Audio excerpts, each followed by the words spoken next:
The U.S. Space and Rocket Center has a new drone exhibit to check out, and our Jonah Karp has got a tour.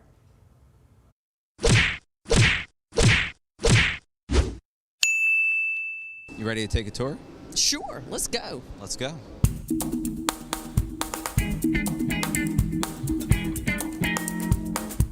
What are some misconceptions that people have about drones?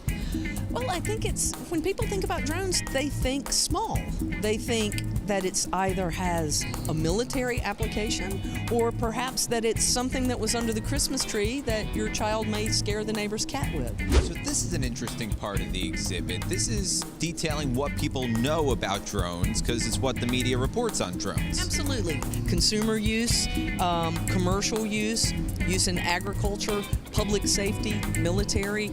You're seeing drones more and more. This exhibit helps inform the public between and dispel the myth of drones and the actual facts of drones. And the biggest myth that needs to be dispelled is what, in your opinion? That you can fly it anywhere, anytime you want, without any repercussions.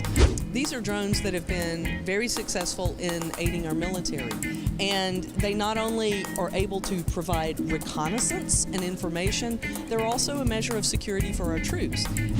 All right, so Dr. Taylor and I decided to shake it up. We've gone to the movies now. What movie are we watching behind us? So this is a portion of the exhibit that features a video montage of drone clips literally from around the world. And what's so fantastic about this is it shows the way the drone can change your perspective with the data it sends you. Considering where you guys were at this point last year, how special is this? It's incredible. Seeing this place full of people learning, enjoying their experience is just so gratifying to us after what's been a really tough year.